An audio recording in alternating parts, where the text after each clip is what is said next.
Hello, everybody. Welcome to today's work session for the Raleigh City Council. We have two items on our agenda tonight. One is the Raleigh Police Department report from the external consultants, and we also have an item related to stormwater program vision and update. So I'm going to ask Ruffin to take the lead on the Police Department external consultant report. Thank you, Mayor and Council. Good afternoon. I just wanted to make a few introductory remarks before turning it over to our third-party independent consultants for them to present the report and their findings. As we discussed back in June, the events of May 30th and 31st were heartbreaking and devastating for our community. And as we all know, we've been all working really, really hard to address the concerns and review the events of that week. And although it goes a little bit without saying, I hope everyone has seen the actions that we've taken to try to demonstrate this, but we are all very much committed to learning from that experience and improving our performance. As you may recall, the police department issued their full after-action report to the council and the public on September 15th. And then following the after-action report, Raleigh Police Department has released over 500 body camera and other video segments from the event in the interest of transparency. So today represents the final piece of the review process, the report from our independent third-party consultant, 21CP. So I'd like to take a moment, and some of these remarks I made back when we selected them, I'd like to just repeat them for the benefit of our audience. Here's some background for them as a company. 21CP, which stands for 21st Century Policing, is a global consulting group that assists law enforcement agencies across the country. They're a national firm. The group focuses on best practices for effective, integrity-driven policing that's committed to building trust, strengthening relationships, and community collaboration. The group is made up of multiple different types of disciplines, from former police chiefs, social scientists, lawyers, and academics who have spent their careers understanding policing and public safety. They're endorsed by the Major City Chiefs Association, National League of Cities, and other local governments across the country. And the firm's work grew out of an initiative from former President Obama's Task Force on 21st Century Policing. So as a reminder, what was the scope of their work? As you may recall, there were three elements. The first was to conduct a comprehensive review of the Raleigh Police Department's policies and procedures in order to assess the tactics used during May 30th and 31st. Second, to evaluate the Raleigh Police Department's specific response to the protest to identify any gaps or inconsistencies. And third, to prepare a comprehensive written report that details those findings and recommendations. And that's the report that you're going to receive today. Additionally, the report includes feedback from key community stakeholders. I would like to take a moment to thank all the folks in our organization who graciously responded to 21CP's request for assistance and information, particularly Police Chief Cassandra Dick Brown and the RPD staff, and also would like to thank key stakeholders in the community that provided feedback to the consultant. For many of us, it's not easy to look back and review those particular events. But I'm really proud of our staff's commitment to review those circumstances and our policies. We have a commitment to best practice and from learning from our experiences, and that's a sign of a high-performing organization that demonstrates that willingness to do a review and learn from the experience. So please note the report today with its findings and recommendations are from the third-party consultant. So they did their analysis, they did their research, and then have presented the report. It's not a report that has something from the city manager or the police chief. This is their third-party independent review and report. And so to that end, one of the things I would suggest for the council to think about in terms of next steps is to ask the city staff, including the police department, to prepare a formal response to all of the various recommendations so that you can sort of have an update on where we are in terms of making improvements. The May 30th and 31st scope of the consultant's review was from that particular point in time. And as we all know, we've had instances and efforts since then. So I do think another piece to this would be a full staff report in response to those recommendations and what we've been doing to try to address them, and then what we could be doing going forward. So with those comments in mind, I'll turn it over to the lead consultant with 21CP, Sean Smoot, and ask him to introduce himself and the team making the presentation. Thank you. Before we begin, I just wanted to respond to the city manager's request. I was going to recommend that we do exactly that, have the staff come back with a report. We'd like to see the report by December 11th. We do not have another council meeting, but I think there's consensus that we want, once this report is completed, that also be sent to our police advisory board for their work as well. So we'll just make that clear at the end if we need a motion to do that. Okay?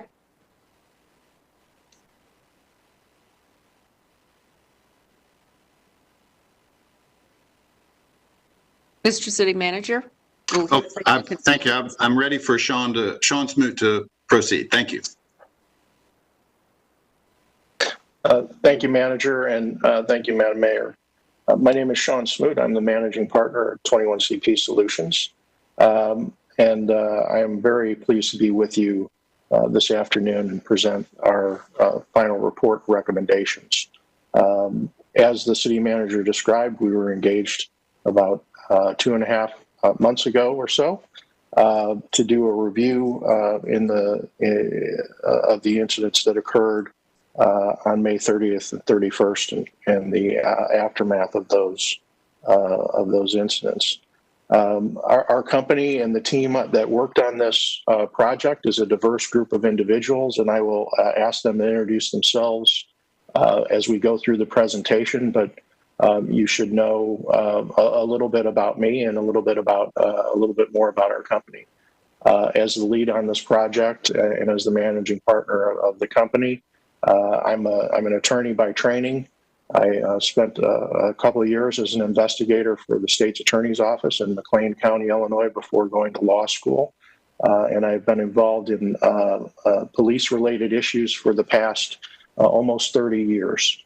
Along the way, I've had the privilege of serving as a member of the executive session at the Kennedy School at Harvard University for 6 years on their executive session on police and public safety. And as Ruffin mentioned, I was honored to serve as a member of President Obama's Task Force on 21st Century Policing. That was the nexus of the formation of our company. Our first four founding partners are myself, Charles Ramsey, who was co-chair of the Task Force on 21st Century Policing, Roberto Villasenor, who served on the task force, and Ron Davis, who is the former director of the COPS office at the United States Department of Justice, who served as the task force's executive director. But our firm is not police-centric. Our other partners include Nola Joyce, who played a large role in this project, who has served as a civilian in some of the highest positions in major city law enforcement agencies around the country. Hassan Aden, who has been chief of police in your state and in Virginia, and has been a police consultant and is, in fact, a consent decree monitor in two different jurisdictions currently. And Jessica Drake, who is a specialist in community engagement and mobilization, as well as Matthew Barge, who won't be joining us on the call, but assisted us in writing the report, and who is a civil rights attorney by trade, and who has also served as a consent decree monitor in several jurisdictions across the United States. The report that you have been delivered is a product of over 250 hours of work by our firm, which included policy and procedure reviews, analysis of national best practices, analysis of the events, including video that was provided to us by members of the public, from media outlets and from the police department itself, as well as direct engagement with members of the city's leadership and the police department, rank and file, all the way up to Chief Deck Brown, and direct engagement with the Raleigh community. We've been as open and transparent as we could during our assessment process, and I'm pleased today to present you with our recommendations. What follows is a PowerPoint presentation that we will go through, which is really a summary of our report and our recommendations. And it will be presented to you by the team who actually did the work on this report and did the work in terms of investigation and research. Our recommendations, I should say, ought not be interpreted as indictments. You have and we work with police departments all over the United States. Some of us, including myself, work with police departments in other countries on other continents. And the Raleigh Police Department is actually quite good. And I feel it's important to say that from the outset because I think it does set a backdrop. Is it a perfect police department? We've yet to find a perfect police department. But it's a darn good police department, and you have some very good leadership within that department, including Chief Deck Brown. So I want to say that to begin with. These are not, these shouldn't be interpreted as indictments. They should be interpreted as practical things that the department can do to improve its operations and avoid outcomes that are unanticipated and that are unwanted. And we approach all of our projects in this way. We want to give the community, the city, and the police department a list of things that they can do to implement national best practices and really become the best police department that they can be. So having said that, I want to ask Hassan Aden to introduce himself very briefly, and then go through, we'll start the presentation, and he will start with recommendation number 1. My name is Hassan Aden. Hello, Mayor, Council. I've served about 3 decades in police departments, most of it in the Alexandria, Virginia Police Department, and then I finished my career in direct policing as a chief of police in Greenville, North Carolina, just to your east. And having served in North Carolina, I can tell you that I know the reputation that Raleigh has, the Raleigh Police Department, and it's a good one. It's a great one, actually, in the state. And in reviewing the areas that I reviewed around operational planning, use of force, equipment, that showed. As Sean mentioned, I'm the federal monitor overseeing the consent decree in Cleveland, the deputy federal monitor overseeing the consent decree in Baltimore, and until recently, I was the deputy monitor overseeing the consent decree in Seattle. I've done a lot of these since George Floyd, but even before in Portland, Seattle, and other cities. So a lot of the recommendations here are from experiences and tactics that we've seen both work and not work in other places based on our experience. So we have a lot of recommendations to go through, and I will be brief in the recommendations. I cannot see the slide deck, however. There we go.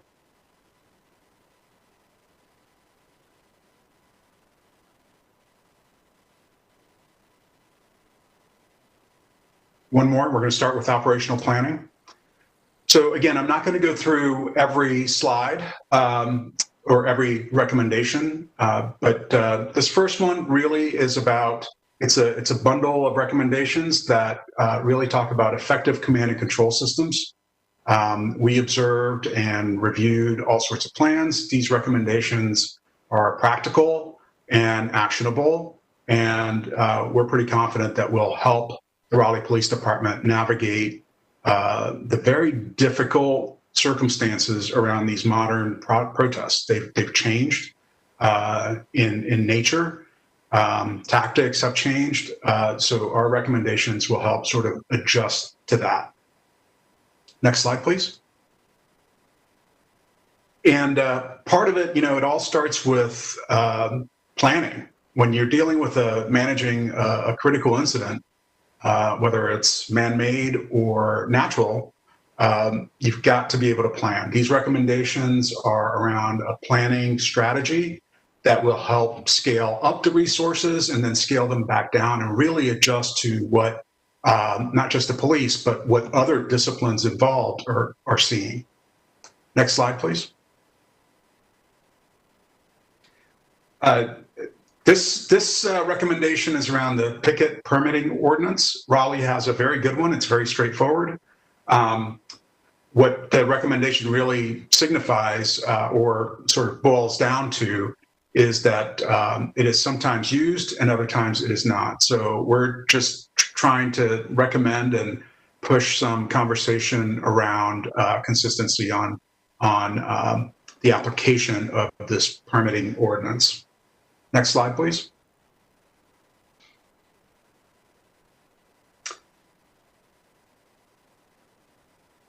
So, obviously there was force used during the protests, and we reiterate the fact that force in any context should be used only when all other means of resolving the situation have been exhausted, failed, or are clearly inapplicable. So these recommendations are around policy, application, authorization around munitions, chemical munitions, and other weapons that are available to the RPD. Next slide, please. Equipment and resources. We spent a lot of time with focus groups talking to them about obviously the events, but what types of things police equipment and other types of equipment, such as small 4x4 vehicles, they could have used more of. So this bundle of recommendations goes directly at that. There are 2 pages of them. If we can go to the next slide. And they run the gamut from communications to situational awareness and being able to see things from the air.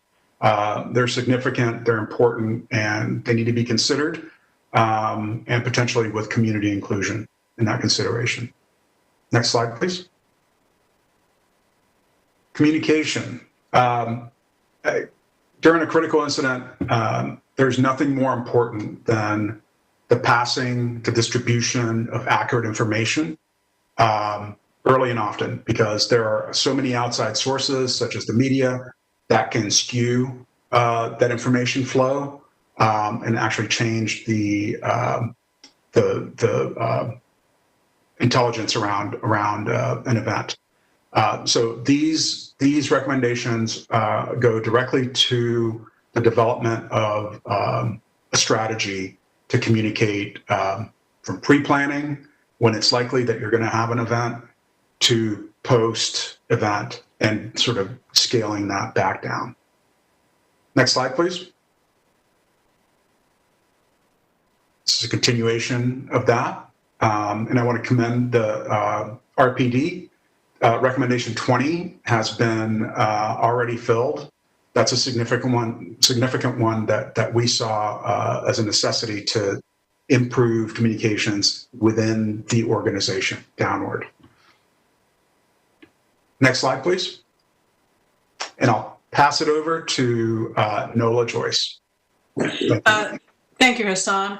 Thank you, everyone. It's a pleasure to be here with you this afternoon.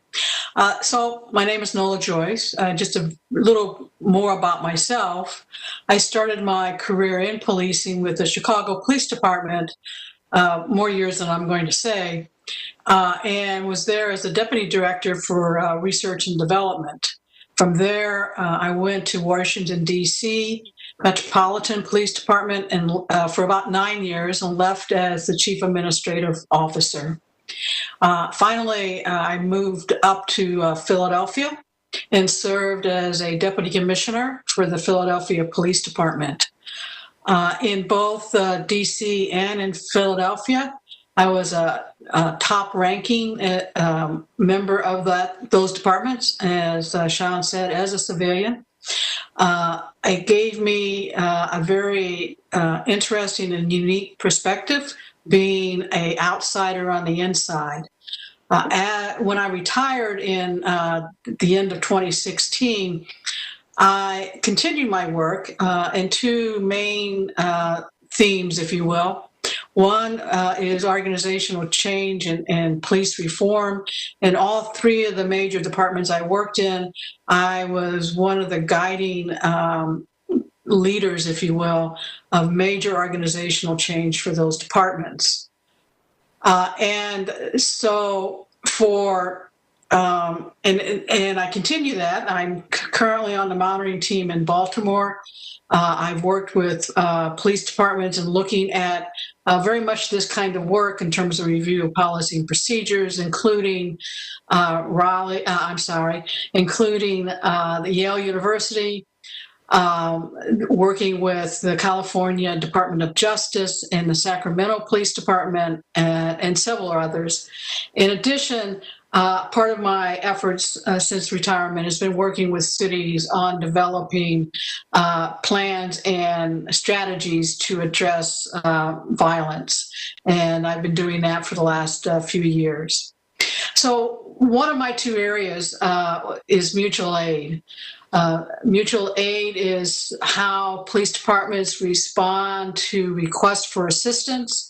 And during the time period we were examining, the chief indeed put out a request for assistance from surrounding jurisdictions, and 11 agencies, 2 state agencies and 9 local or county agencies responded to that request, and provided a total of 92 officers to assist the Raleigh Police Department in handling the protest activities from late Saturday into early Sunday.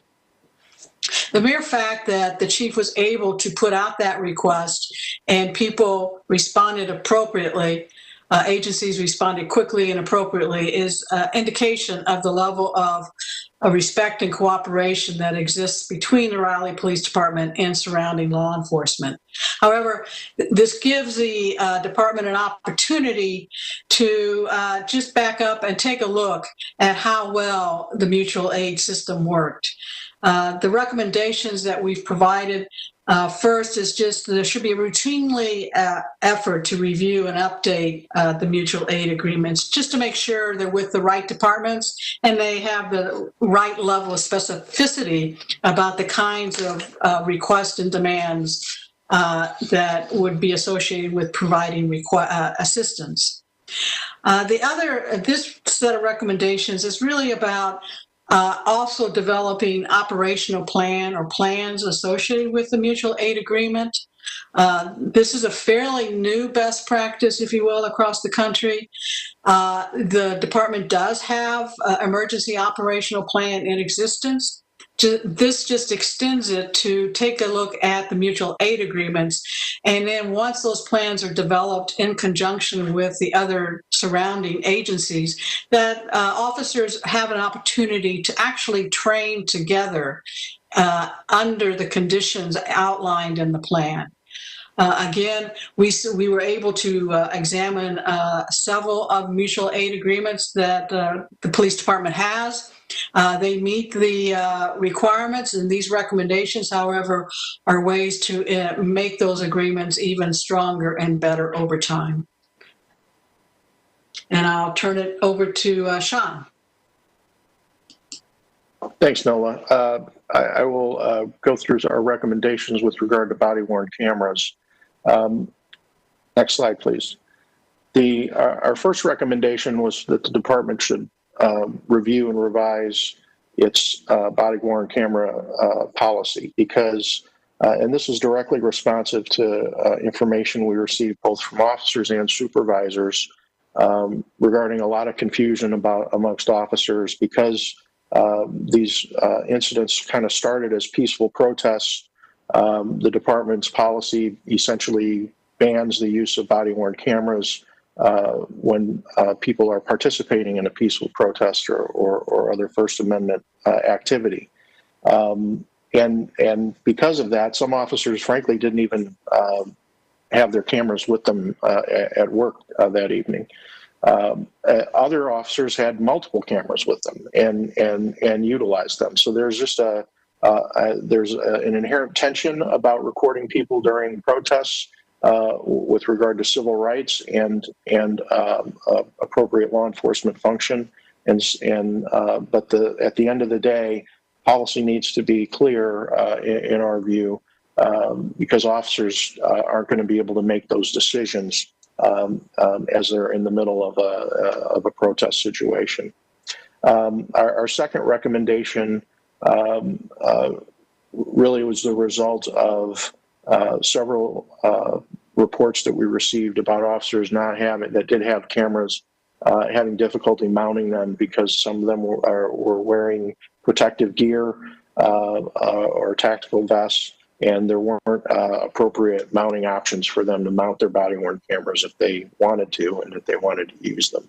As the events unfolded, the department figured out some workarounds, but the manufacturer of your body-worn cameras makes a number of different mounts, and officers should be outfitted with the mounting equipment that's necessary based on what their uniform is in these types of situations. And finally, we recommended that the department panel a steering committee that includes IT professionals and legal advisors to review the body-worn camera program that you have and how body-worn cameras are used and maintained. The department already has an equipment and uniform committee. This is really probably one of the easier recommendations to implement. But that committee doesn't currently have legal representation, the department's lawyer or IT professionals on it. So, and this is a committee that could be used for deploying other technologies, because there will be always continuing advances in technology and policing. And so with that, I will turn the meeting back over to Nola on after action reports.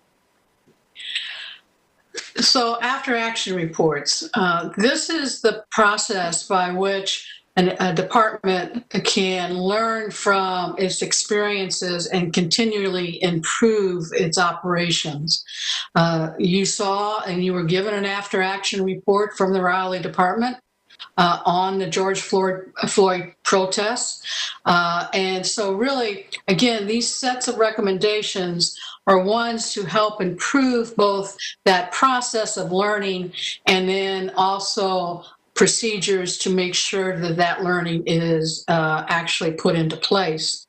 So for example, that first recommendation is encouraging Raleigh to expand the number of stakeholders who are actually involved in the after action review.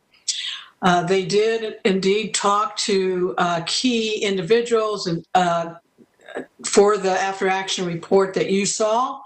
However, as I mentioned earlier, there were outside agencies, so those stakeholders could have been interviewed and asked what they saw and how that process might be improved. Other possible stakeholders would have been responders from the fire department, from perhaps emergency management, and others. In some cases, even reaching out to people, community residents who might have been involved and or witnesses or victims of the event. Again, the purpose is to learn as much as possible so that the next time an event such as what was experienced could have been dealt with differently and perhaps a little bit better. So that's what those recommendations are about. The other key recommendation in this section is that an after action report, to really become effective, needs a corrective action section. You did receive a list of items that the police department thought they needed to take a little deeper look into as a result of their review. A corrective action section actually lists the actions that need to be taken, who should be responsible for taking those actions, and when that action will be completed. And it's that way in which the learning that comes out of the after action review actually helps improve operations. Next slide. Excuse me. And finally, these last two recommendations are really about continuing and promoting the police department as indeed a learning organization, and one that is dedicated to continually improving their operations by learning not only from their own experiences, but from the experiences of other departments and communities across the country. I will end there and turn it over to Jessica. Hello, everyone, and thank you for having me today. I'm Jessica Drake, and I'm a community engagement subject matter expert with 21CP. I started my career in nonprofit work, working in community organizing around returning citizen populations. That work often led me into communities of high need, where individuals were striving to do right by their community, but struggling to partner with police departments and really bridge the gap between community need and input and the way that the police was interacting inside the community. Over the years, I've now worked internationally in a number of refugee camps, and even in that type of space in sub-Saharan Africa, I've still seen that their community organizations and police departments or law enforcement entities often work in silos. And so bridging that divide became a passion of mine. And 10 years ago, I started working actively in the field of community policing. I began to get funded by the Department of Justice Office of Community-Oriented Policing and worked on a number of projects, whether they were through tribal agencies partnering with their state and local police departments in order to address needs on reservations, to major cities and small communities across the nation, really identifying best practices in community policing and problem solving, as well as emerging issues and what was coming forward as our nation and our country grows and changes throughout the years. I had the privilege of helping facilitate the President's Task Force on 21st Century Policing, where I got to know the wonderful partners of 21CP Solutions.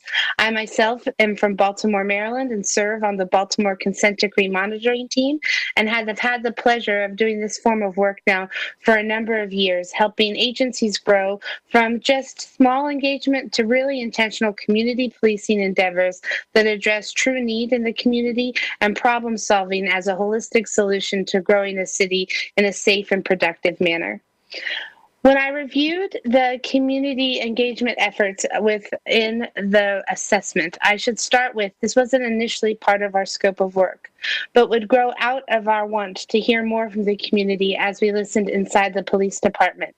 By the presentation in September, following the police chief's assessment of their after action review, we heard from the community how much they wanted to have a voice in this process, and giving permission to expand our scope into that space, we moved into doing that in October. Unfortunately, the importance of meeting our timelines with the City Council did not allow us to go as deep or as wide as we normally would, say over 90 days. But what we did get to do is hear from a wide body of diverse entities and stakeholders from Raleigh to help inform this next section, as well as from what we know in best practices and what we heard from inside the police department in our investigation. Next slide, please. I want to start with saying that the Raleigh Police Department has actively engaged with the community over a number of years under the guidance of Chief Deck Brown. There is certainly a want and an intention to listen to community and engage with them thoughtfully. But we all know that the events of June hurt and were heartbreaking to the many people of Raleigh, as the city manager mentioned at the top of our presentation. And so it's with that we recommend, and in this slide, we start talking about how community can be engaged in the healing process. Based on our research and our findings, we really feel there's an opportunity here that the community could be invited in to debrief with command and department leadership, to hear what their perspectives are, and to listen, to have an active listening session, town hall, or some kind of virtual Zoom meeting where there would be sharing and discovery on both sides so that there could be a movement towards solution and problem solving. So that leads into our first recommendation, which really stresses the importance of including community representatives in all parts of policing. They should be a part of training, organizational implementation of policy, as well as anything else where community can provide feedback in on how they would like to be policed, how it feels to have policies in play on the street, and what they need inside their unique community to problem solve and address crime. I'd like to give a small moment to give credit to the Raleigh Police Department for in October of this year, they created what they call the I CARE team, which stands for Interfaith Community Ambassadors for Responsive Engagement. This group will work collaboratively to address all kinds of different issues in Raleigh, coming together as a coalition and using faith partners as a conduit between the community and the police chief and her leadership. This is a step in the right direction, and we're excited to see Raleigh and the police department go this way. Next slide, please. It is never easy to do community building on a good day when there are lots of different opinions and a vast number of needs, but it's never something we should back away from or not endeavor to do with intention.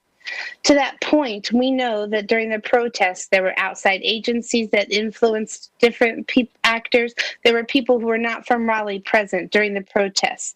But there still was a presence of a large body of community stakeholders who came out during the daytime to really share their feelings and talk into a national narrative.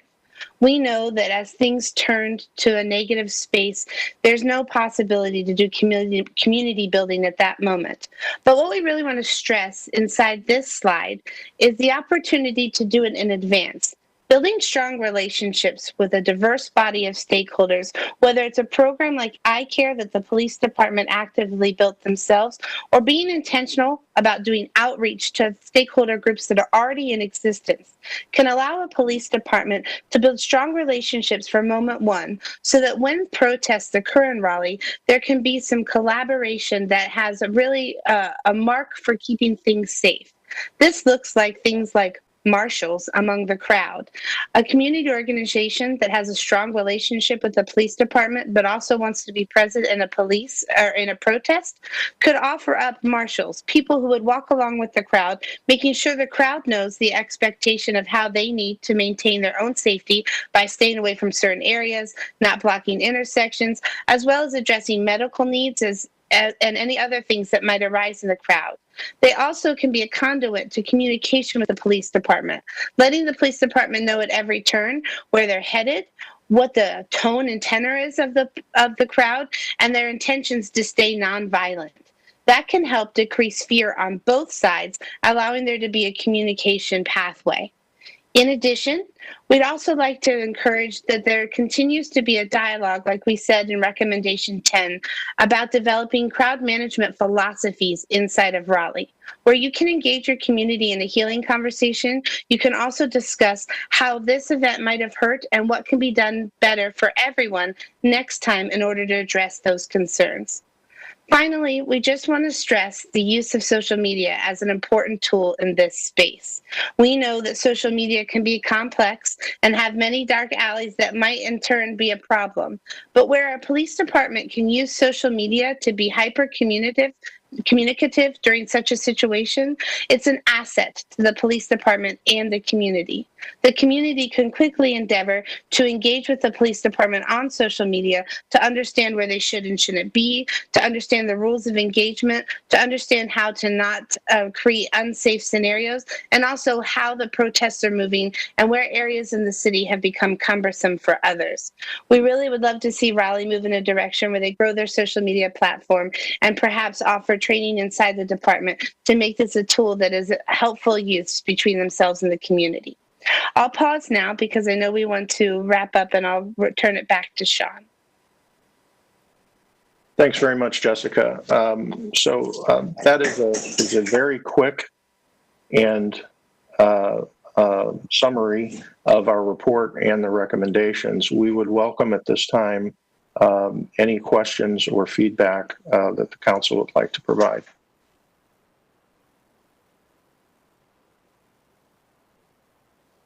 Okay, let's see. I do have a question, but I want to see if anybody else has a question. Councilor Melton, and then Councilor Mayford. Yeah, thank you for the presentation. I acknowledge that the questions I'm about to ask may be answered in the full written report. I believe it was not posted until right after this meeting started, and I have not been able to look at it yet. So if it's in the report, please feel free to just direct me to the appropriate section. My first question is, I'd like to know which stakeholders you met with in the community engagement part of the analysis, and specifically, how did we go about, I guess, identifying those stakeholders? Or how did you go about doing it? Thank you. I'll ask Jessica to answer that. For the interest of our stakeholders' confidentiality, it was promised to them up front that they would not have their names released in order to be comfortable with sharing their experience with us. So it would be inappropriate for me at this time to give you a specific list. But what I can tell you is it was a collaboration between the city leadership and the police department gave us an initial list of 38 individuals, equally, or of stakeholder groups. Equally, we ourselves did background research and found a number of other entities that were speaking out publicly, had been covered in media resources, and had found a way to put their narrative out publicly. We reached out to all of those stakeholders, offering them focus group opportunity as well as one-on-one interviews. Some took us up on that, and we were really grateful for that. And what we really got and what we heard was a large body of different opinions. People who lived in varying communities. I can say confidently, I spoke to people from every district. I spoke from stakeholder groups that represent marginalized populations as large bodies of individuals. And we heard a lot of different views of what it is like to have partnership with the police department. Some were active partners now, some are seeking partnership with more intention. So I think from my experience, it's safe to say that it was a robust group of diverse perspectives, though I think with more time, it could have been far larger. Thank you. And I have one more question, Mayor, and that'll wrap up my two.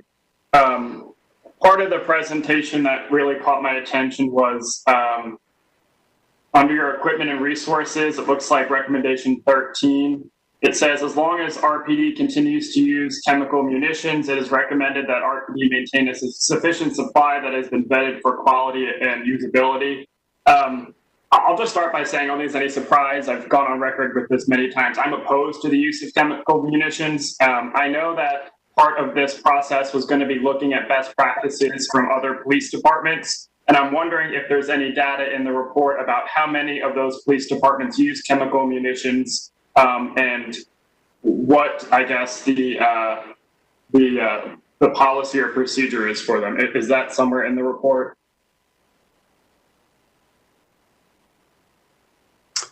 I'll go ahead and answer that. Let me just make sure I'm unmuted. Yes. So we looked at all of the deployments of CS gas and other munitions deployed by the Raleigh Police Department. And we went based on our interviews, based on the after action report, and talking with folks and commanders inside of the Special Operations Division. I do not know specifically what other deployments were used. I know that potentially North Carolina Highway Patrol and others may have used chemical munitions in and around the State House. But our focus was on the Raleigh Police Department. That's what's in the report, specifically regarding the chemical munitions and that recommendation, I believe, recommendation 13. it just really does emphasize that if you're going to use chemical munitions, you need to maintain a sufficient supply of the ones you select as a city to use, and that they be vetted for safety and usability. When you request munitions from other departments, it takes an additional step to ensure that they are, in fact, suitable for deployment. Yeah, I would also add to that, Councilman, if you have our report, you'll find a fairly good discussion related to the issue that you raise on page 22. And this is an issue that cities and counties and states are dealing with across the country and are struggling with. Certainly, there's a argument that goes because the use of, for instance, CS gas is indiscriminate. It can't be targeted specifically. It's used on and when it's deployed, it affects a large number of people, and it has some very unpleasant and in some cases very painful effects. There's also a very strong argument the other direction, in that if you take that tool out of the toolbox for law enforcement agencies, they may be left with more crude physical methods of trying to maintain order. So, I conjure up images in my mind of large sticks being used to control a crowd and that kind of thing. And I think that's really the discussion that a lot of departments are having. And one of the rules that you may have heard, or an axiom that you may have heard, is if all you have is a hammer, everything looks like a nail. And what we have seen across the country, not just related to crowd control or the use of chemical munitions, is when departments limit the tools that officers have at their use to their hands and a firearm, for instance, the use of a firearm and the threatened use of a firearm increases exponentially. And that is a direction that a lot of places are not comfortable going either. So it's a very good discussion to have, and it's a discussion that city leaders and law enforcement officials need to have with the community in an honest and open and honest way. Because while CS gas, I know, was used in these situations, and some would argue overused, the alternative could have been a lot more damaging to people physically. And so I think it's a real weighing of options that has to occur. Thank you very much. Okay, we had Mayor Pro Tem Branch and then Councilor Cox. Madam Mayor, I should let Councilor Cox go first, and then I go. That's okay. Councilor Cox? Okay. One of your slides talks about Raleigh's picket or protest permitting ordinance, and we've actually received a lot of questions from the public about whether or not various events have been permitted, most of which have not. And I was wondering if you could elaborate more about our permitting, and particularly as it relates to First Amendment. My understanding is that people can exercise their First Amendment rights any time of day or night, at any location, and we don't have many options. And but I was wondering what your perspective is. I mean, I agree with that perspective, and I think that's right. The permitting process got into this report because you have an ordinance that is straightforward, easy to follow, provides the right information. The only reason why it's in here is because it is required for pickets, but it just appeared to us, and through some of the interviews with RPD staff, where they basically stated that if someone didn't have one, they would still provide the safety measures for protesters if they were to go into the streets. They would block traffic and try to facilitate their right, their First Amendment rights. So, I mean, I think that's a good thing. The only reason why it's in here is so that it can be reconciled with the stakeholders to figure out how it's going to be applied and when. Because, I mean, you state that we should explore the potential benefits of more rigorously enforcing the ordinance relevant to the permitting of First Amendment protected activity. So I'm not really sure what you mean in detail by, I mean, first of all, what are the potential benefits? And what do you mean by more rigorously enforcing the ordinance? So the potential benefits are more accurate information around numbers of protesters, where they are going to go, so you can pre-plan. Those are all the intentions behind having an ordinance. And I think that goes toward, if you're going to have a policy or an ordinance, you need to decide whether it's going to be enforced or not. And there are benefits with regard to intelligence and to deployment of resources to keep the protesters safe to actually following the ordinance and the process. But again, it's a discussion that needs to be had with city leaders and RPD. If it's there, arguably it should be used because it's not listed as optional. Yeah, I would just follow up with that too, and to say that consistency is really important here because there are also a number of other laws in your state and ordinances in your city, and certainly policies and procedures in the police department where you will find the verbiage lawful assembly, and there is or lawful First Amendment activity. And so, this is, again, another area where cities like Raleigh, across the country, major cities, certainly are struggling from the definitional standpoint is when is a peaceful protest no longer peaceful? When is a lawful assembly no longer lawful, which then, requires some type of law enforcement activity or resource response. Okay, thank you. I would certainly like to see more details, like what the state of the art is regarding around this. What's accepted practice in other communities, and I think the same thing's true with the other recommendations. There seems to be a lack of certain amount of detail. So thank you. Mayor Pro Tem Branch. Thank you, Madam Mayor. Thank you all for the presentation. My question is, I know you were tasked to look at this incident, the incidents around May 30, 31st, and June 1st.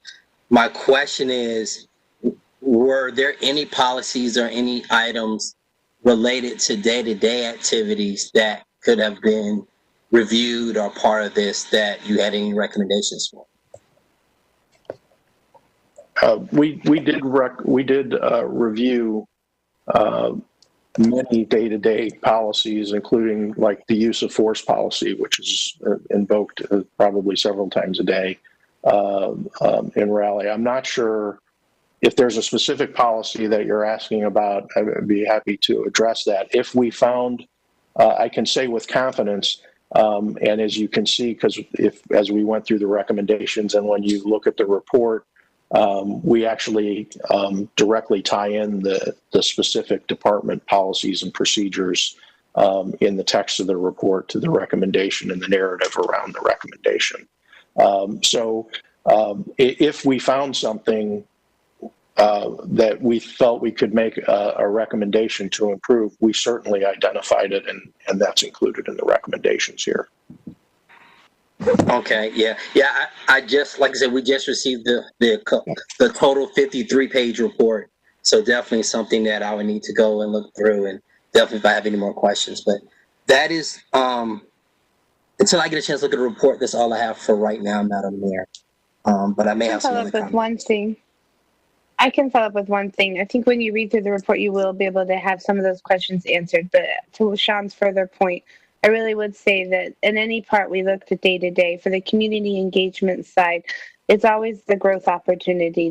That is not a relationship that can ever be ignored or not hyper invested in. And so where good day-to-day operations build stronger and stronger relationships with every endeavor to do problem solving and community work, you will see a change in all practices in the police department and how the community and the PD come together. Okay. Councilor Buffkin? Thank you, Mayor. In this presentation, I see a number of truths that I think deserve some highlighting and emphasis today as we carry on this important work of reimagining policing.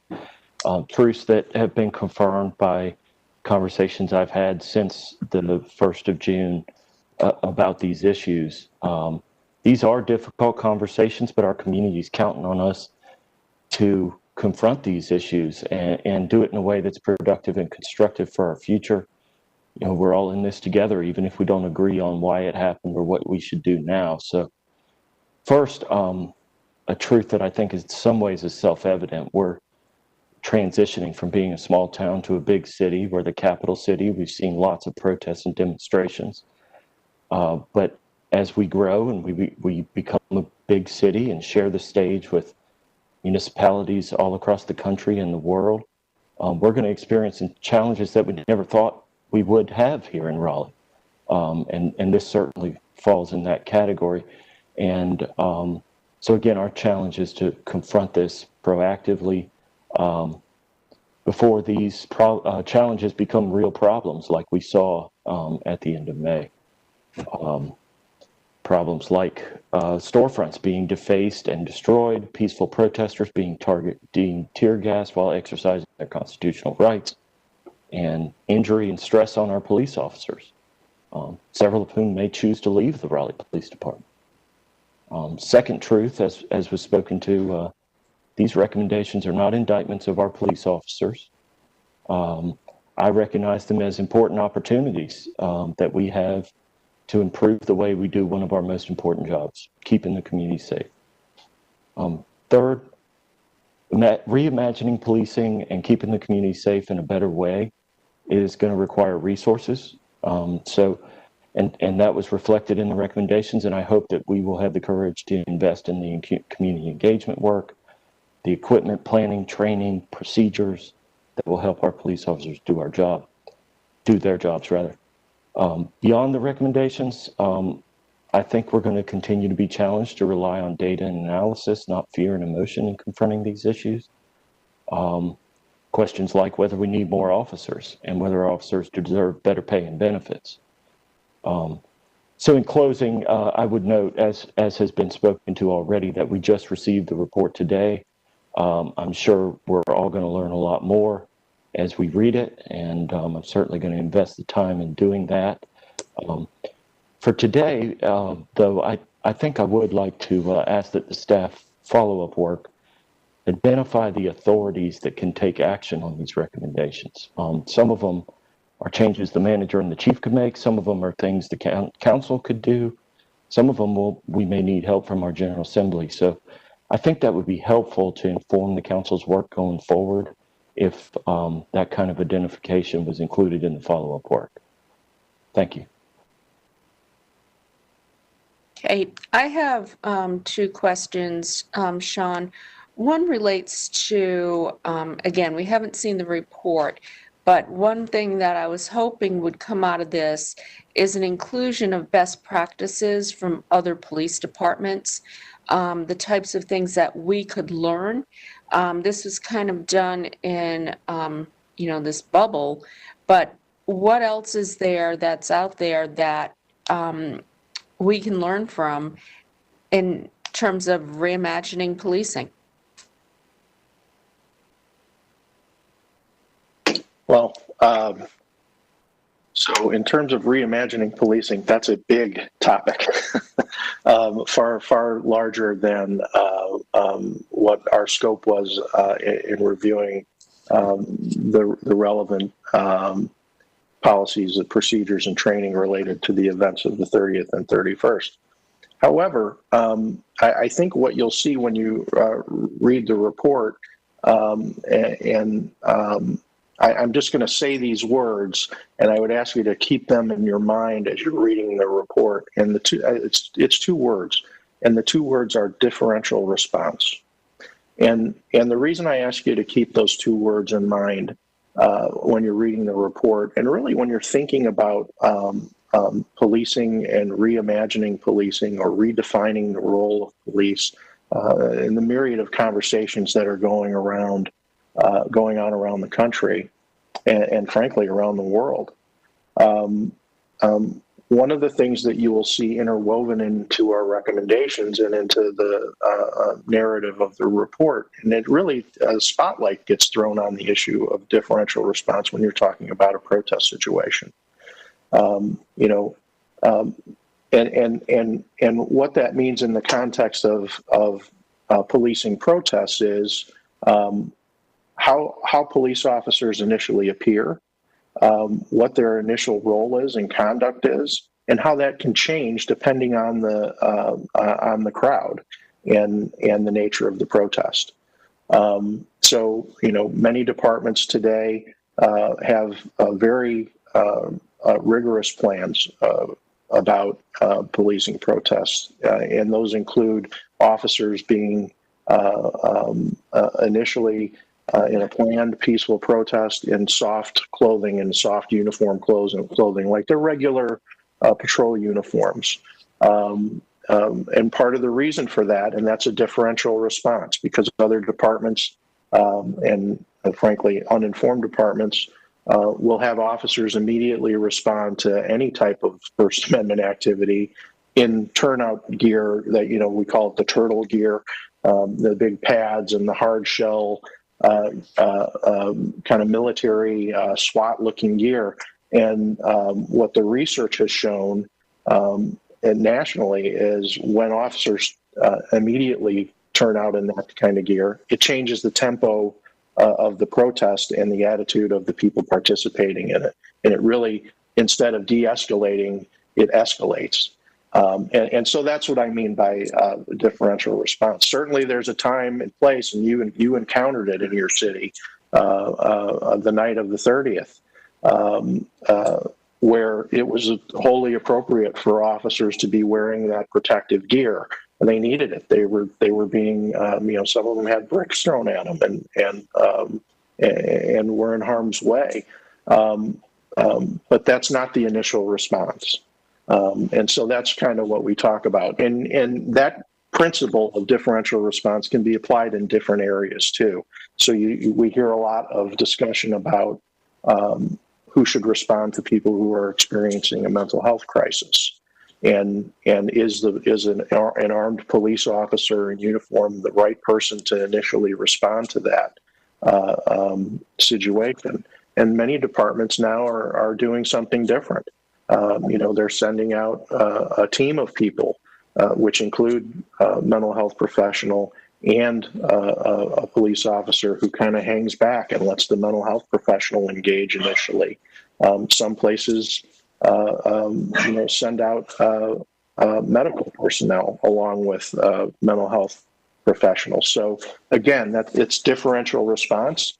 Over the last 50 years, police have become the primary responders to anything and everything almost, because they're the agency that answers the phone when someone dials 911 24 hours a day, 7 days a week. If I can just quickly jump in, I think also, Mayor, what we've seen and heard over the last, since May, if not earlier, is that those police departments and cities that are really seriously looking at how public safety is delivered in their city often begin by bringing, and I think you've already taken some of these first steps, by bringing in the voices from throughout your city.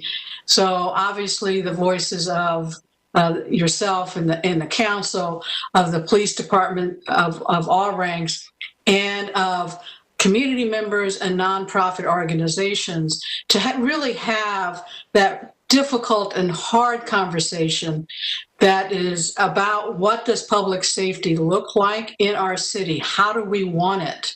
How do we want to be policed?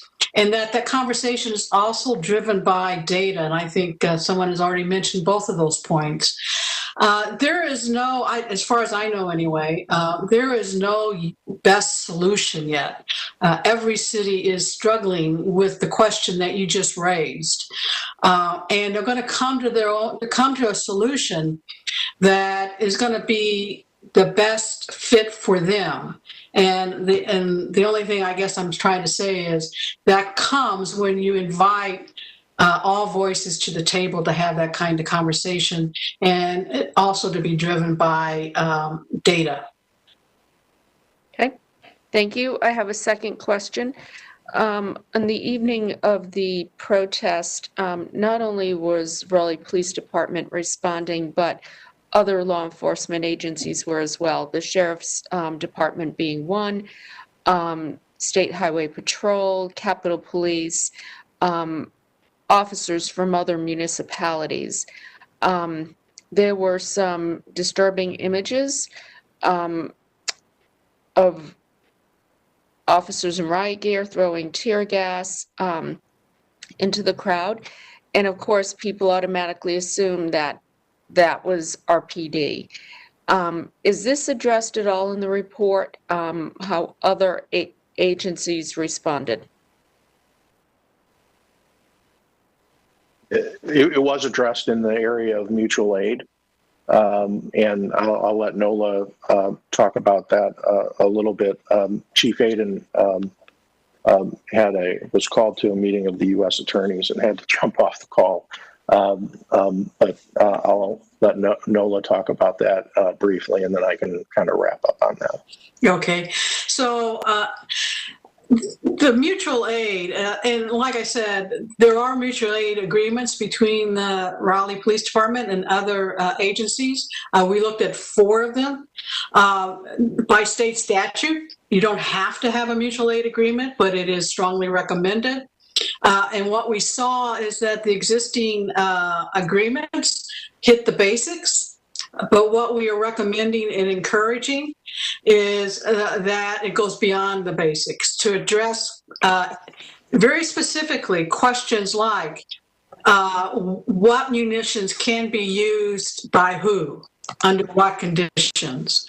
According to both your state law as well as your agreements, a officer from another city is under the command, if you will, of the Raleigh Police Department. They bring with them their supervisors, but it's the Raleigh Police Department that has the ultimate authority in this situation.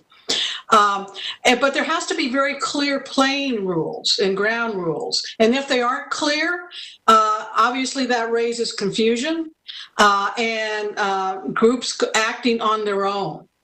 But not only do you have to have clear ground rules reflected in your agreements, but you also have to have it reflected in your plan, your operational plan, and then train all your departments, every signature of a mutual aid agreement on the plan and on the ground rules, and put them in situations either via tabletop or scenarios that get them comfortable with the rules of engagement, if you will, when they come to your city. Okay. Yeah, and just to put a cap on this, and a perfect example of what Nola was talking about, on the night of the 30th, by most accounts, the protests were peaceful up until a point when protesters got very close to the county jail facility, and it actually wasn't the Raleigh Police Department who initially deployed CS gas. It was the sheriff's department. And that certainly had an effect of changing the dynamic of the protest itself. And I think there's, as is included in your after action report, but I think there's a unanimous view that it was at that point in time that the dynamic of the protests and demonstrations changed. And that's not to say it wasn't appropriate. I wasn't there to see, and part of the decision to use the gas, but I can tell you based on the information that we obtained, it was a surprise to the officers who were there. And it was a surprise to the command staff of the Raleigh Police Department. They found out that the Sheriff's Department deployed the gas after they had deployed the gas. So there wasn't a continuity of command on that issue in that particular moment. Okay, thank you. Do we have any additional questions? Councilmember Stewart? Thank you, and thank you to 21CP for the report. I'm looking forward to diving into the longer document after this evening. I do want to take issue with one of the comments that was made by a member of your team who said that we did not include community engagement in the original scope of this work. And I remember that that was something that this council and our staff said we wanted as a part of a third-party investigation. And so I don't know if it got lost in translation, lost in communication, lost in, I can't imagine how much workload you all have been doing over the past 6 months this year across the country. But I did want to state clearly that that was a huge interest in ours in hiring a third-party agency to do this work. And so I'm looking forward to those recommendations and diving in a little deeper. Thank you, Mayor. Thank you, Councilor Stewart. I do recall that community engagement was clearly mentioned as one of our priorities. So not sure if that got lost in translation or what, but just to make that clear. All right, any additional questions? Okay, so what I'm going to ask is that the staff and the police department get items that need to be addressed, so a report that could include items that need to be addressed within the next 30 to 90 days, the financial impacts of regulations, whether there are any state statute limitations, and as Councilor Buffkin mentioned, just, circumstances surrounding that. So we fully understand the implications of these recommendations and what that would mean to the department. We'd like to ask that the staff report be sent to us on December 11th by 5 p.m. as part of the city manager's report, and that it be forwarded at that time to the police advisory board for study and review. I did speak to the chief and Marshall prior to the meeting to see if this was doable. They believe it is. And if not, the chief can come to us at our December 1st meeting and ask for additional time. We just don't want this to drag out. We want to move forward steadily. And, this is the start of how we are going to look at policing. It's not the end. And so I look forward to receiving the report from our staff. Do we need a motion on that? Is everybody good with that step? Madam Mayor, I'm fine with it. I will ask too that when it goes to the advisory council, that they not just review it and read it, but also look at things that may need to be modified and reviewed as far as policy. That's why we created that board, as far as working with the police department, but also looking at the community and maybe at some point in time doing when we can have some meetings, in person, but do something where we can get the community input off of this report too. And I think because we already have this board set up, using them as the vehicle for community input back to us on this report, because it's on board docs, so I know the community will have access to this as well. I think will be helpful in moving forward. Well, we also have the partnership with Shaw University's Racial and Social Justice Center, who will be leading what we're calling difficult community conversations. And that is one aspect of their charge, is looking at policing as well as other issues such as economic development. And we'll be hearing more about that in the weeks to come. So yes, this is being presented to the Police Advisory Board for them to do their jobs, what they are charged with, and that is reviewing policy and making recommendations. I would expect that once that is completed, this will end up coming to the Safe, Healthy, and Vibrant Community Committee for additional review and recommendations. So, okay, thank you very much, Sean and team, for the work that you have done. We all look forward to a deep dive into the report, and appreciate you taking us on this important step to addressing policing in our community. So thank you. Thank you, Mayor. It's been our pleasure to serve the citizens of Raleigh, and we appreciate the opportunity to work with you. I also just wanted to comment too that your comment leading things off about RPD is quite good, and that the leadership in our police department was very good. And I appreciate you saying that. I know that you deal with a lot of departments throughout the country, so hearing that feedback was important. So thank you. You're welcome, ma'am. Thank you. Okay. All right. We will sign off. Yeah, I'm sure you don't want to stick around for the stormwater conversation. We have enough problems. Thank you, Mayor. Okay. Thank you very much, Sean you. and team. Please We really appreciate it. Thank you. Stay safe and stay healthy, all of you. Thank you. God bless. Thank you. You too.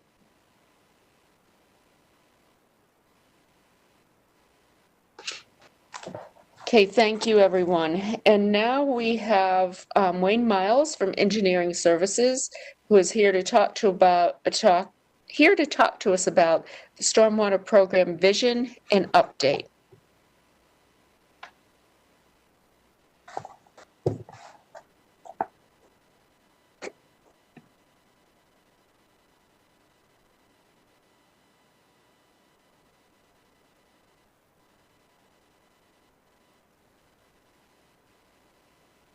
I am Wayne Miles, Stormwater Program Manager in Engineering Services. I very much appreciate the opportunity to come before City Council to talk about our Stormwater Program vision. I'm also honored to represent the many team members in the Stormwater Program who helped produce this presentation and create the vision that I'm about to talk to you about today.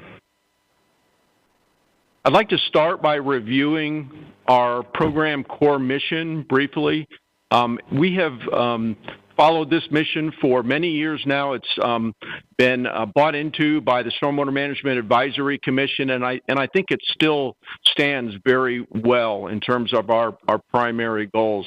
Our mission is to manage stormwater to preserve and protect life, support healthy natural resources, and complement sustainable growth for the community. During the motion that Councilmember Stewart made suggesting this work session on stormwater, she acknowledged the many challenges that we have in our community right now. We have a housing shortage, and affordable housing is an important objective. At the same time, we're dealing with the challenges of climate change and past development practices that have created stormwater problems that continue to grow. But I do believe her conclusion is sound, that we can and must do both of these, address both of these challenges together. And we can do that. And I believe we have some very good ideas in our vision I'd like to present today in how to accomplish that. First, I'd like to do a brief acknowledgement and review of how far we have come. We established as a city our stormwater utility in 2004, established the user fee based on impervious surface, and we have come a long way since then. I was a consultant actually helping to develop that program and get it started, and I've been very impressed with how far the program has come since those early days. The city has implemented about $100 million worth of capital improvements to address flooding issues, to make dams safer, to address water quality issues, and to make our communities safer.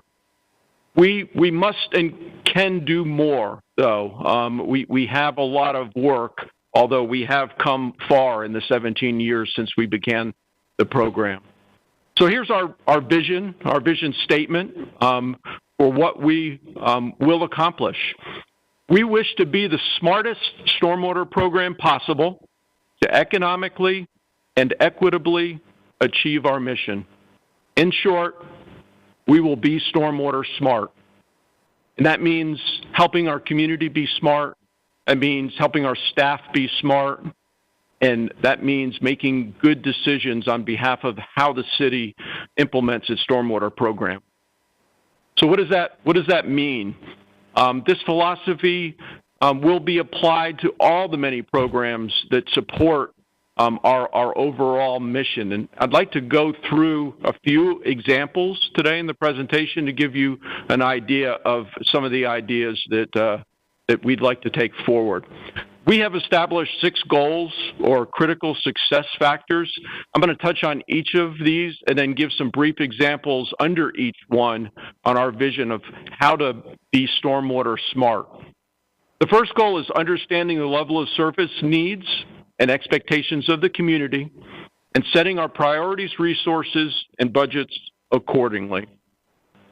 How do we work smarter? One way is through diversity.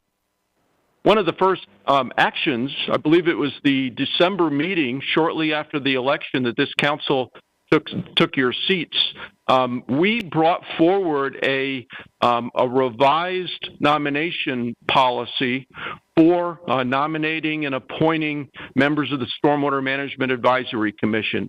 And that policy emphasized the importance of and the need for diversity in all the ways in areas that means. SMAC must represent the diversity of our community. They guide us, they set policies, they set priorities for our stormwater program, and it's important that the diversity of SMAC represent the community so that our program represents the needs of our community. Another way to work smarter is update our watershed planning. We have historically done good planning work. As a young consultant, I helped develop some of those early plans almost 30 years ago. Unfortunately, a lot has changed in 30 years, and some of those early plans have not been updated. In fact, many of them are outdated. So we're proposed updating all of those plans over a 5-year period, and over the course of that process, engaging the community so we get a better understanding of the immediate needs, expectations of the community, and setting our priorities to address those needs as we can to provide holistic solutions to our stormwater needs. Another way to work smarter is find the right balance, the right level of service for our program to provide. From input from the community, input from the Stormwater Management Advisory Commission, and input from you, City Council, we don't think we're there yet. We have begun to work with the Commission on options, and as we did last year, this year at budget time in the spring, we will present options of level of service, including various program expansions, as well as some new program areas and ideas for your consideration in areas that we can improve our stormwater program.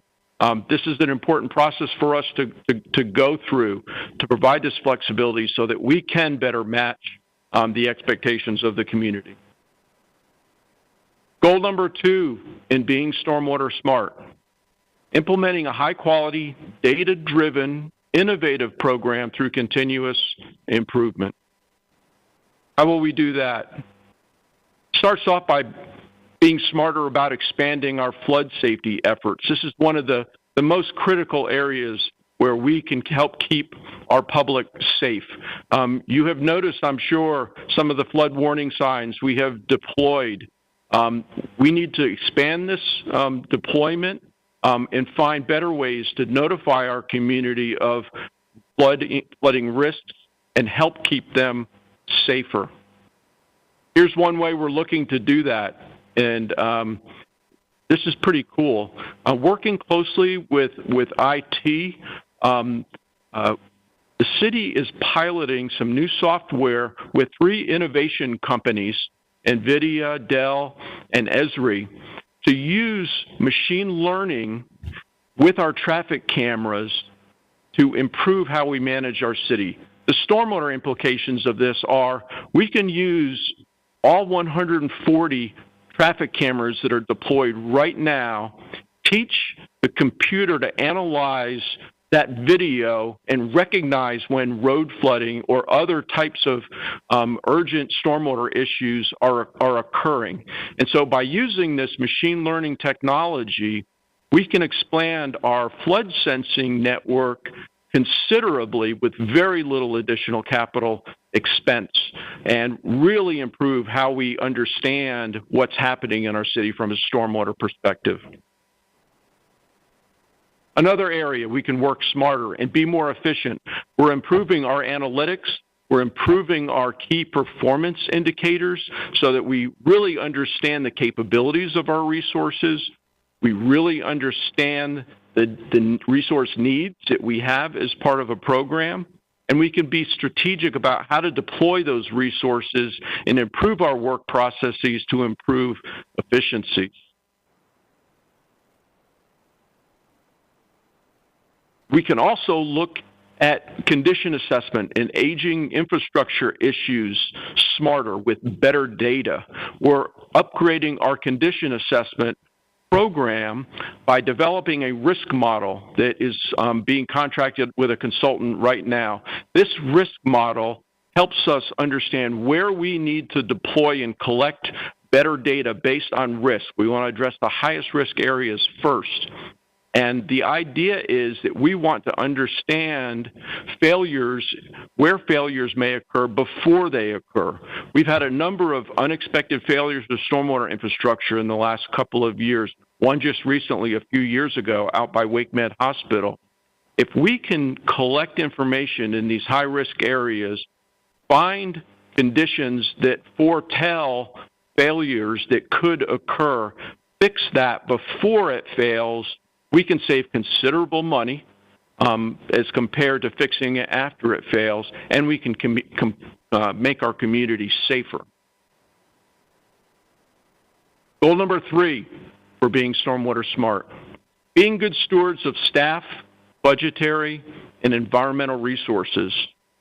I'm going to start with staff. I see one of the silver linings of this pandemic cloud we've been living in the last few months is understanding how we can work smarter and be more productive. And we have learned our staff is adaptive and resilient and continues to be as productive, if not more productive in many ways than we were before we were working in this type of situation. We need to be able to leverage these lessons moving forward to continue to be more productive and flexible and help our workforce find the right work-life balance to be productive and be happier and engaged. And I'd like to paraphrase a business model axiom from Sir Richard Branson that I attest to as well, and that is take care of your employees and they will take care of your customers. I think that's so important to have our employees engaged and happy and enjoying the work they do in order to provide good customer service to our community. Work smarter by protecting people in the natural environment. You're familiar with the floodplain regulations that we are moving through the text change process, and we are about to start that public outreach and engagement process. So keep an eye on your emails. There'll be a lot of information going out in the next week or so about those text change. We believe this will help us be more resilient by keeping new development out of the flood-prone areas. We'd like to offer consideration, in addition to this program, adding equitable, voluntary flood hazard buyouts to keep residents or take residences that are in harm's way during big floods out of harm's way, as well as an in-house floodplain mapping program that will allow us to be more in control of our floodplain mapping and how and when that gets updated, rather than relying on the federal and state governments to do that. Our floodplain maps have not been updated since 2006, and that's too long. Too much has changed. We would like to be in control of those mapping exercises. Work smarter with funding. As I mentioned, our stormwater utility user fee has been very effective in helping us to raise funds to make lots of improvements. We've also leveraged grants. We've received in the stormwater program over $10 million of grants since 2008, and we will continue to look for ways to leverage that. We've received several hundred thousand just in the last couple of months in additional grants. But there's more ideas that we can pursue. We're looking at mitigation credits and how we may be able to earn mitigation credits for nutrients, wetlands, stream bank restoration, riparian buffer, for projects we were already going to do, and leverage those credits for other city departments that may need those and keep those resources here in the city. Looking at permitting fees. Our permitting fees right now only cover about half of the costs of our plan reviews and our inspections. So there's an area that we would like to look at as well. And we've mentioned the backlog of capital improvement projects that we have is very great. We have a financial consultant who's looking at our rate models and also looking at the potential use of revenue bonds as a way that we would like to look at and give council the option in the future for addressing that backlog in our capital improvements program in the years to come. Goal number 4, being stormwater smart.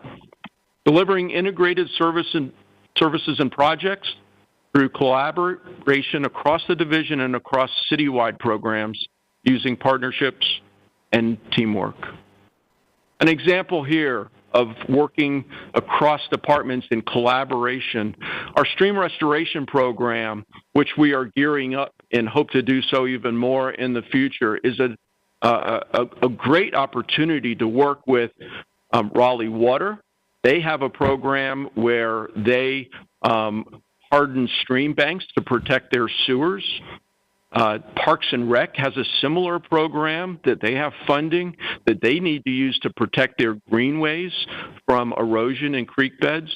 If we can pool those resources between Parks and Rec, Raleigh Water, and our stormwater funds toward stream restoration, we can achieve multiple goals at the same time, implement projects more cost effectively, and it's a win-win because we can do it in a more environmentally sustainable way.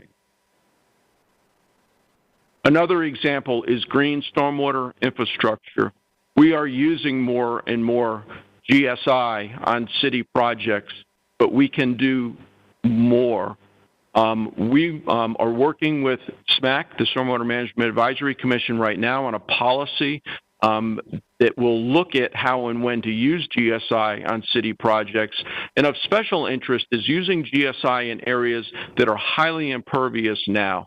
That's where we can get the best return on the investment and where implementing GSI can have the most benefit in terms of improving water quality and mitigating downstream impacts. And we want to lead by example so that we can encourage and incentivize GSI to be used by private development as well. Goal number 5, meeting or exceeding all local, state, and federal regulatory requirements. This one's a no-brainer, right?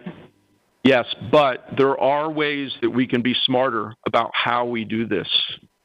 A good example is our stormwater design manual, which we are wrapping up the public engagement process. We've got a number of comments, and we're working through a series of meetings right now to work out the fine details of the concerns with some of the development community and other interests that have commented on our design manual. And we will be bringing this as a text change to council in the spring. But one of the key changes that we are making as part of this design manual is to use adaptive design criteria to adapt design storm conditions as we move forward and as we see the effects of climate change. So rather than using static numbers as a basis of our design, those numbers will adapt and change based on the climate and the conditions we are actually seeing.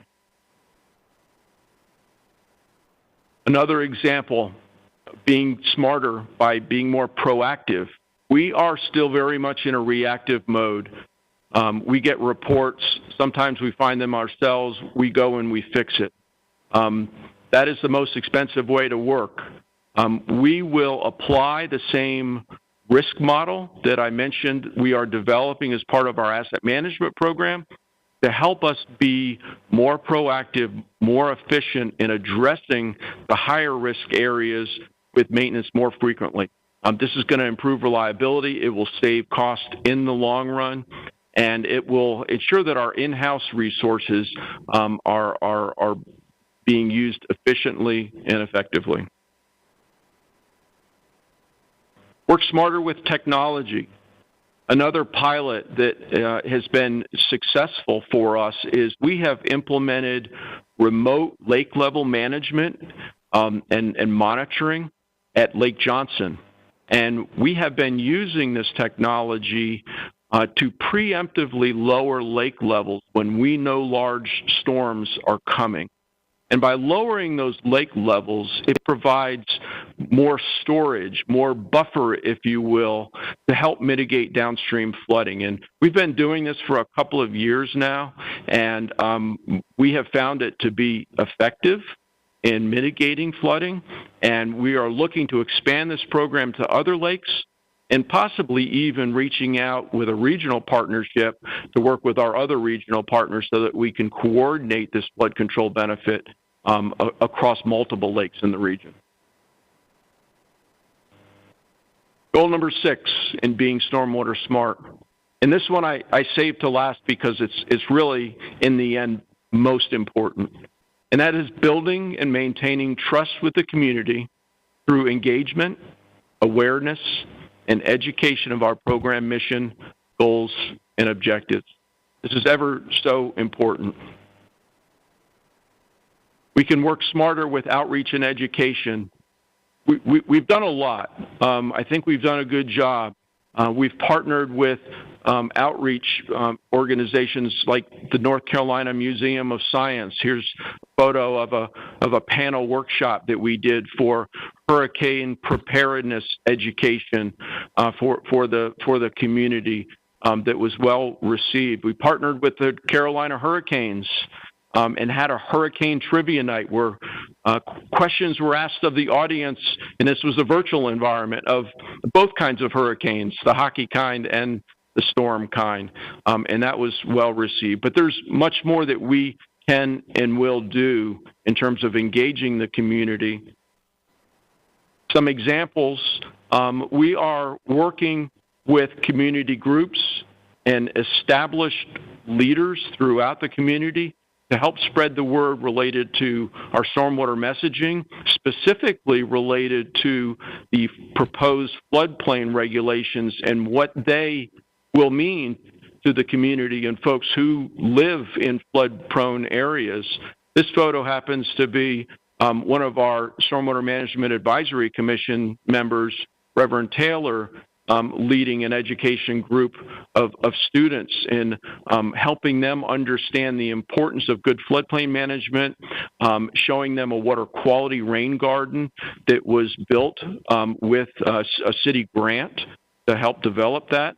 And we need to leverage these types of groups. Reverend Taylor is giving us good guidance, as is other members of the commission, to leverage their networks and how we can reach more of the community. We're working with city resources and housing and neighborhoods, Office of Equity and Inclusion, and throughout the city to leverage established networks.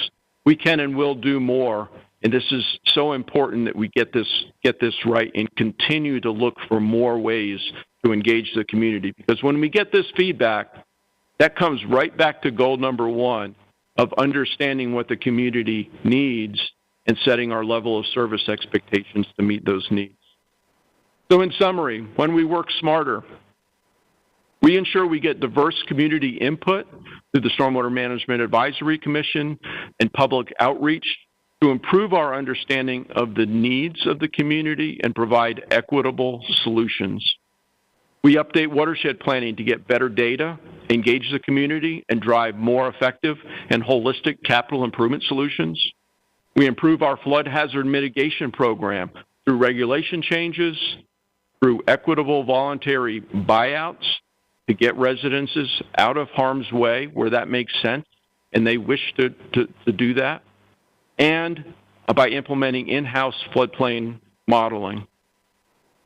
We use GSI, Green Stormwater Infrastructure, on city projects to lead by example and encourage GSI use by private development. We improve our design standards to mitigate the near and long-term stormwater impacts of development and climate change. We reach the community through trusted established leaders and groups to improve engagement, awareness, and knowledge of our program, mission, goals, and objectives. So next steps are, you'll see me back in the spring, if not before, for a rezoning question. We will bring back, after having worked with SMAC, recommended levels of service, areas for your consideration for program expansion or extension, and recommendations on how to address the capital improvements backlog that we are facing. So to close, our program vision is to be the smartest stormwater program possible to economically and equitably achieve our mission. We will be stormwater smart, and we look forward to implementing this vision with your support. Thank you. I'm glad to take any questions, suggestions, and input at this point in time. Do we have any questions for Wayne? Councilmember Branch? Yes, thank you, Wayne, for that information. For me, it was good. It was refreshing as well. Some of the information I know was presented previously to the council. But my question kind of comes down to, I know you said it'll be March when you all come back with options on how much things will cost. Is when you do that, it's also going to list option one, this is what you get, option two. Is it similar to the graph? It's going to look similar exactly to the graph that you presented today. And the reason why I'm asking that question, I think one thing that would be helpful for the council, and I'm speaking for myself and maybe others may find this helpful, is any information or communication that's actually rolled out to the public of what each item, option supports and gathers. Because a lot of times when we come around to the budget, there are a lot of moving parts. There's 20 divisions. Everyone's, and within each division, there are multiple requests. So I think the public engagement and knowledge of the information will be helpful for us as well, because we have to find a way to do more. And we have to find a way to get partners in us doing more. And I have another idea that hopefully I could talk to council members later, as far as how SMAC can be involved in some of our zoning cases. But I'll talk to council members about that. Thank you, sir. Good suggestions. We'll absolutely look at how we can better engage the community in those level of service questions as well. Thank you. I believe Councilor Knight had his hand raised. What happened to him? Councilor Knight, did you have a question? Yes, ma'am. Sorry about that. I'm having dog issues. Story of our lives on. Yeah, they were just starting to bark as soon as I was getting ready to talk. They're hungry, and I think the rest of us are too. So I will be quick, but I appreciate this presentation, and I appreciate the way y'all set it up with how to work smarter, because obviously that's what we're all trying to figure out how to do, especially during these strange times with the pandemic, et cetera. 3 of those really stood out to me, which I look to work with you all on as you are preparing the next budget, and that is working smarter with the funding and leveraging a variety of funding sources to reduce our project backlog. And I think that'll be a big important focus as we move into the budget season. Also, working smarter with sustainable infrastructure, certainly working with the green stormwater infrastructure, not only on public projects, but also private projects, and how we can work better with the development community to ensure that occurs. And along with that is that working smarter with development, with the low impact development type of work, as well as the GSI type of work, to have that used as much as possible across the city as we grow.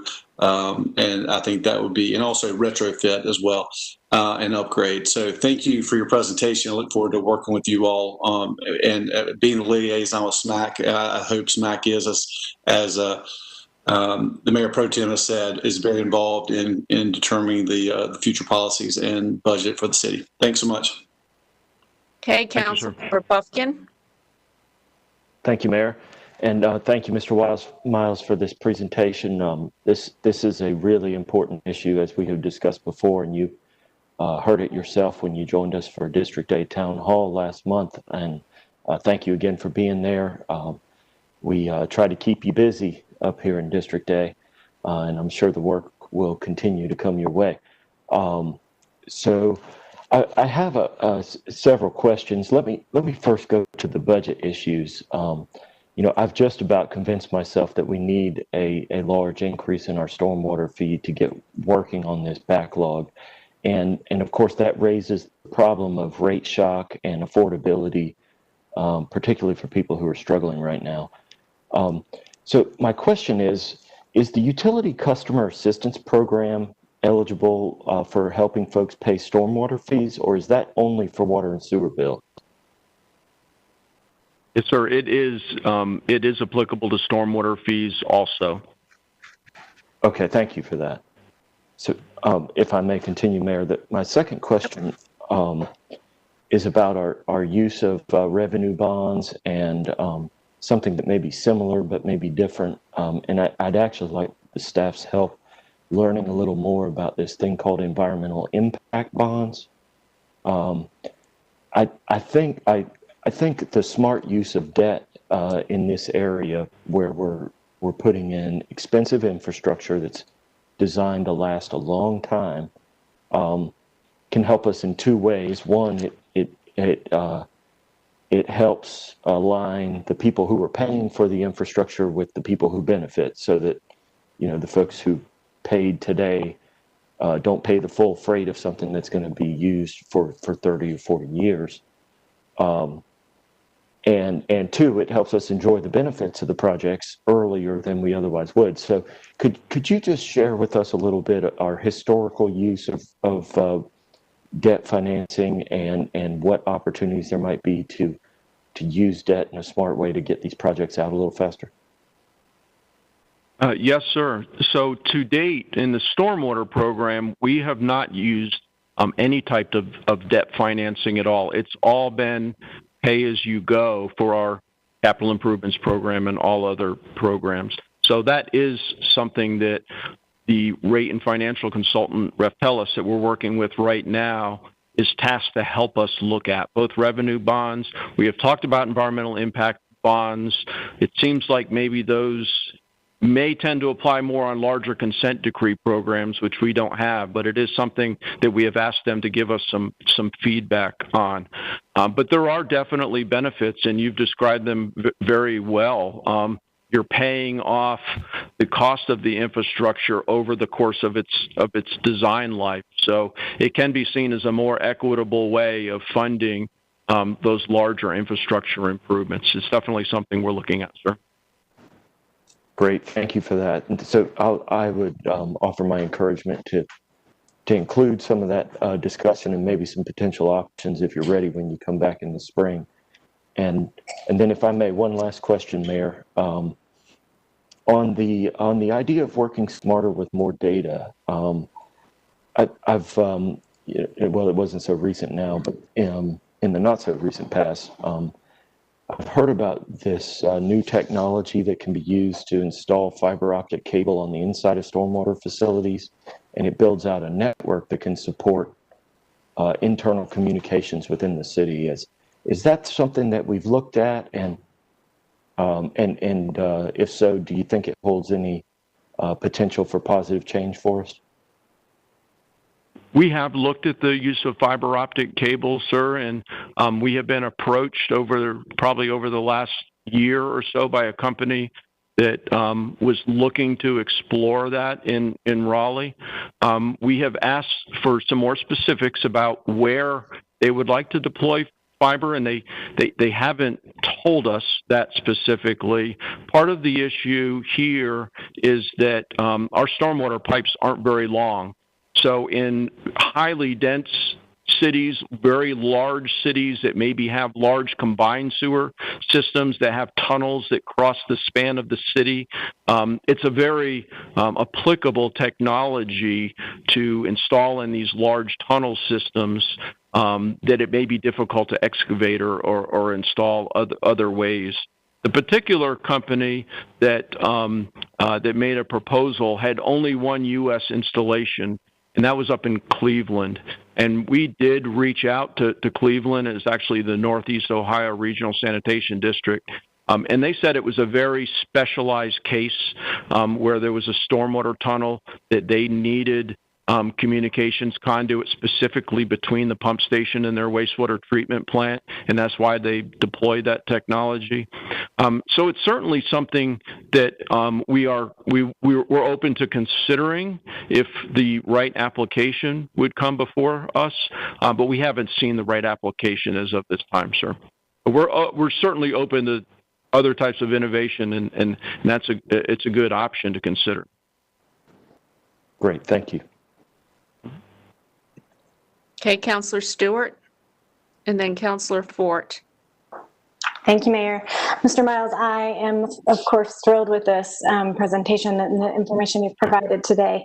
I do want to, I know that after each one of the council members goes through this tonight, we'll probably have highlighted the entire presentation.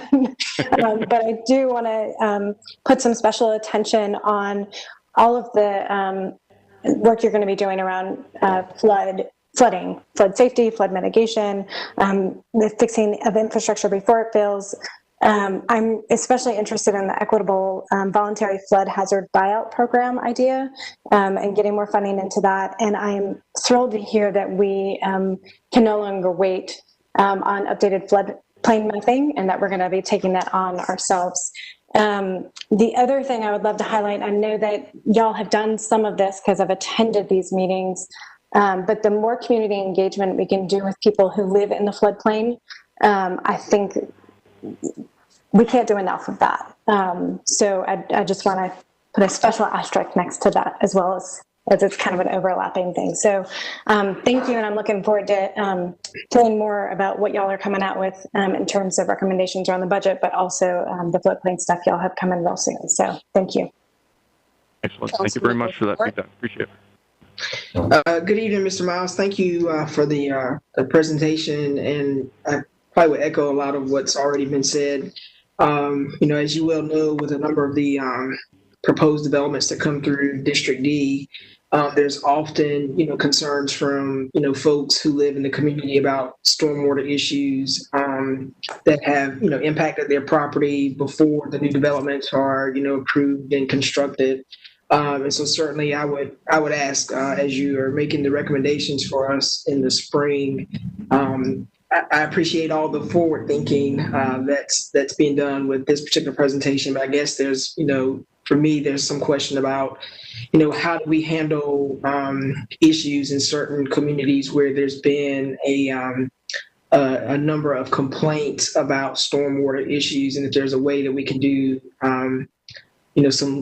take some looks and maybe do some targeted improvements around infrastructure in some areas that are high levels of concern where you've had repeated inquiries and concerns noted by the citizens and constituents. And so that would be my comment. But I do appreciate all the hard work and look forward to seeing what comes to us in March. Thank you very much. Appreciate it. We'll definitely take that to heart. Anyone else? Okay, Wayne, I just want to say great work, great presentation. I think we all know because of COVID, we did not fund the stormwater program the way we wanted to this year. And quite frankly, we might not be able to next year either. I mean, we still don't know and won't know until January what the effects have been on our budget and whether we have to make deeper cuts this year.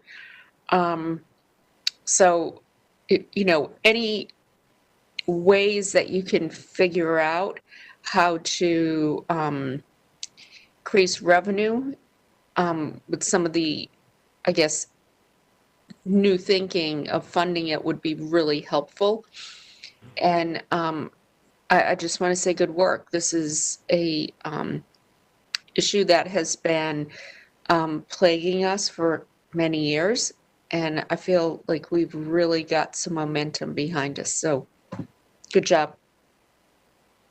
Thank you very much. We definitely understand the revenue challenges everyone in the city is facing. Look for every opportunity possible to help address this. Okay. Thank you, Wayne. Thank you, ma'am. Okay, for the good of the order, is there anything else?